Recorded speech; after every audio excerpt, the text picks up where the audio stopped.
arparadio.com की प्रस्तुति इतिहास का अभ्यास। वाचक स्वर पद्मा मणि। 6.2 अमेरिकन स्वतंत्रता संग्राम।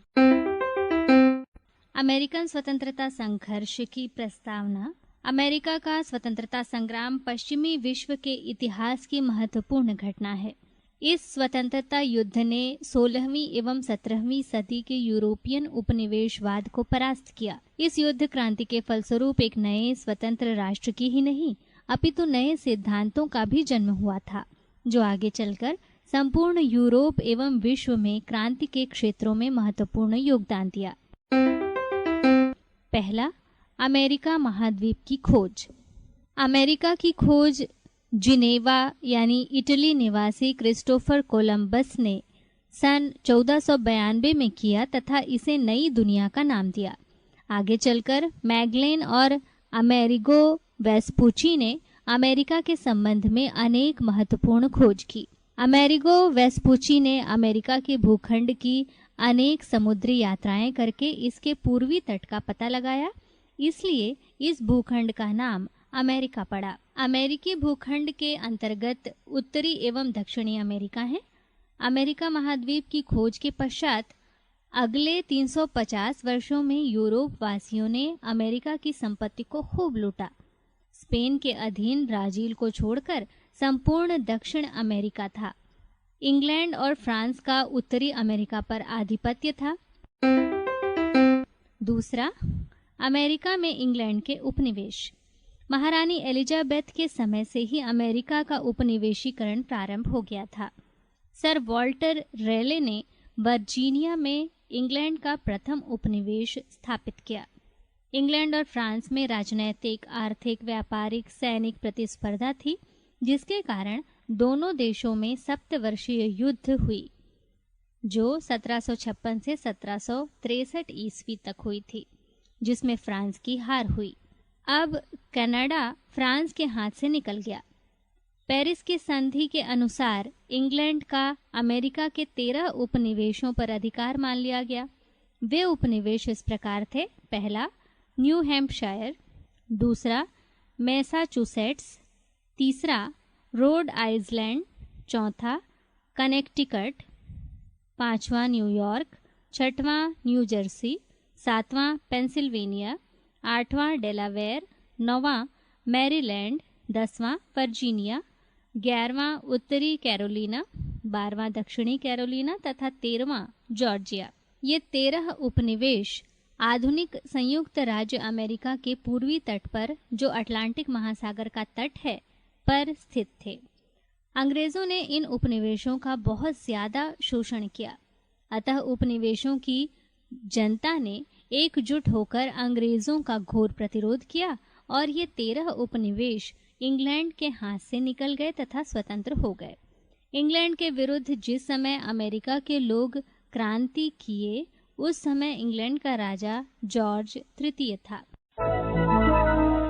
अमेरिकी स्वतंत्रता युद्ध के कारण। अमेरिकी स्वतंत्रता युद्ध या क्रांति के कारणों का विश्लेषण इस प्रकार है।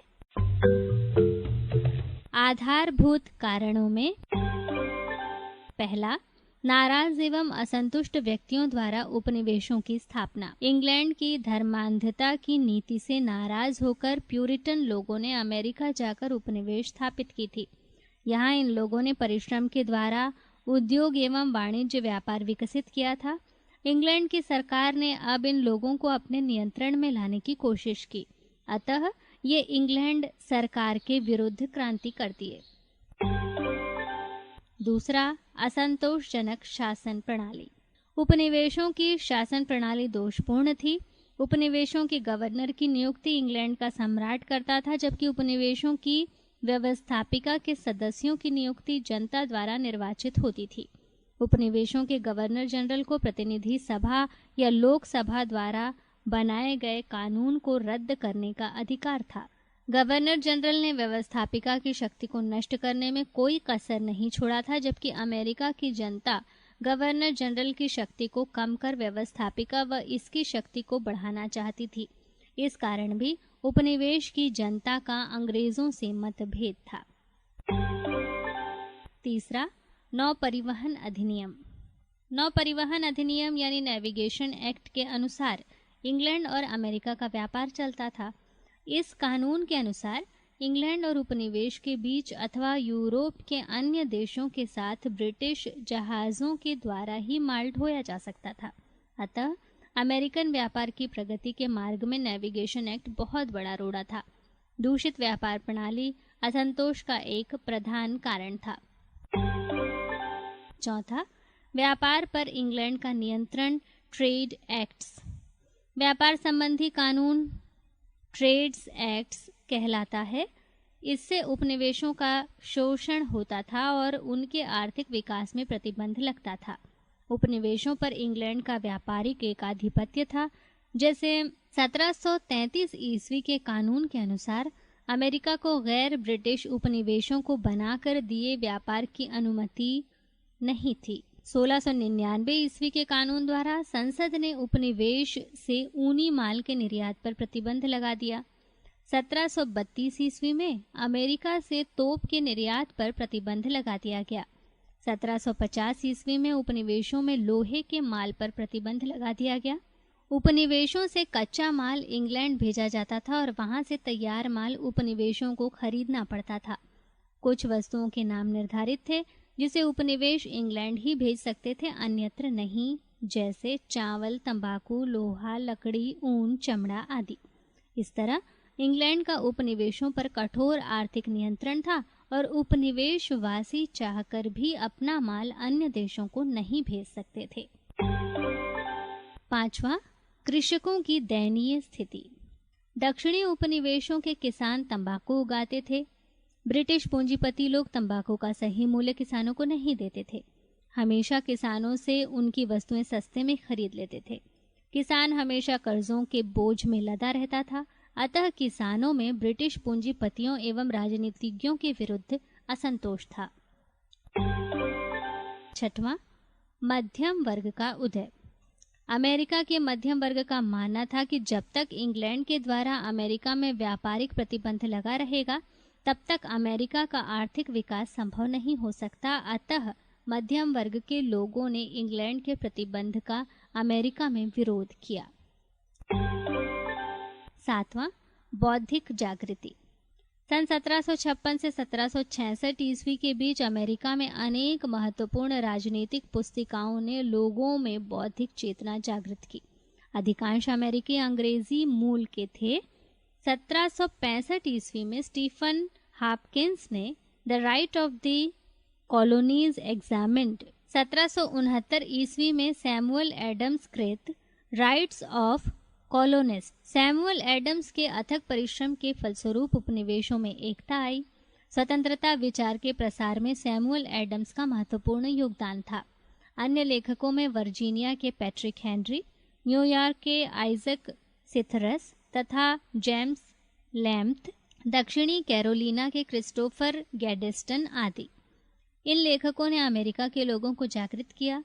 जब अमेरिका ने अंग्रेजी सरकार के विरुद्ध स्वाधीनता के पुत्र एवं स्वाधीनता की पुत्रियां नामक संस्थाओं की स्थापना की और इंग्लैंड का विरोध किया। आठवां, अमेरिकी समाज का उदार होना। अमेरिकी समाज नया, सरल और स्वाभाविक था। अमेरिकी समाज में मेहनत, साहस और विपदाओं को सहने की क्षमता थी। उपनिवेश में रहने वाले अधिकांशतः शिल्पी, व्यापारी और किसान थे। इंग्लैंड से आने के कारण उनमें स्वतंत्रता की भावना अधिक थी। अब ये उपनिवेश के सभी लोग एक राष्ट्र के रूप में संगठित हो रहे थे तथा इंग्लैंड को विदेशी मानकर तथा उसका अमेरिकी व्यापार के प्रभुत्व को समाप्त कर एक उदार अमेरिकी समाज की स्थापना करना चाहते थे। इसमें सबसे बड़ा बाधक इंग्लैंड था। अतः उपनिवेश वासियों यानी अमेरिकियों ने इंग्लैंड के विरुद्ध क्रांति की। नवा, सप्तवर्षीय युद्ध का प्रभाव। सप्तवर्षीय युद्ध में फ्रांसीसियों की अंग्रेजों से हार हुई थी। अब उपनिवेशों में फ्रांसीसी अधिकार का खतरा नहीं रहा तथा अब वे इंग्लैंड से लोहा लेने में समर्थ हो गए। 10वां, ग्रैनविल की आपत्तिजनक नीतियां। 1763 ईस्वी में जॉर्ज ग्रैनविल इंग्लैंड का प्रधानमंत्री हुआ। इसकी नीतियों से उपनिवेशवासी नाराज थे। इन नीतियों में पहला, एडमिरल्टी कोर्ट की स्थापना।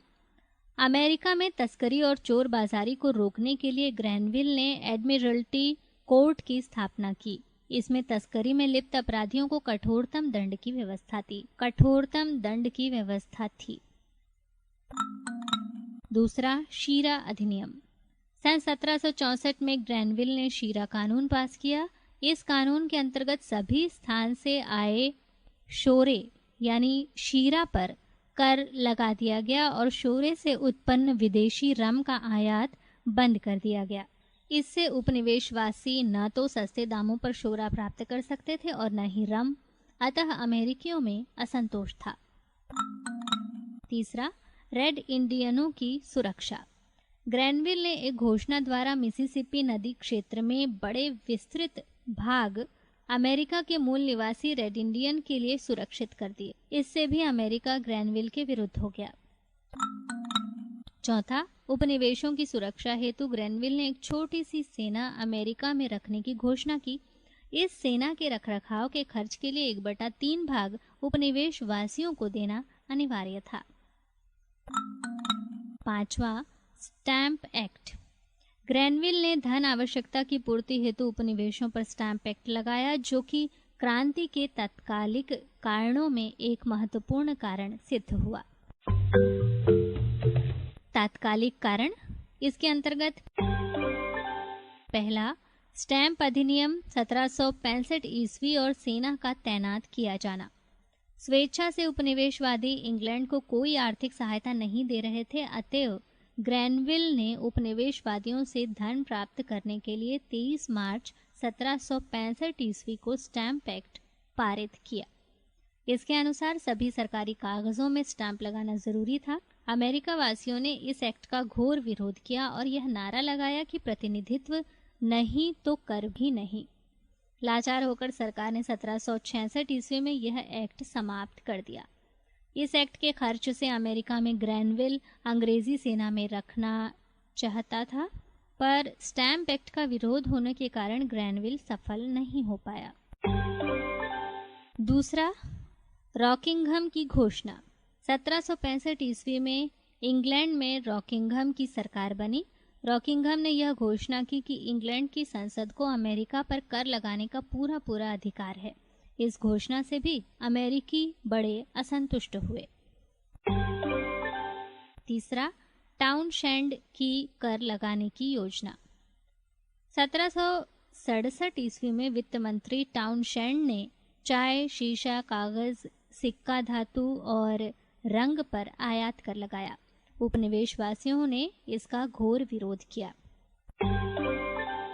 चौथा, चाय पर कर लगाने का प्रयास। 1771 ईस्वी में लॉर्ड नॉर्थ प्रधानमंत्री था।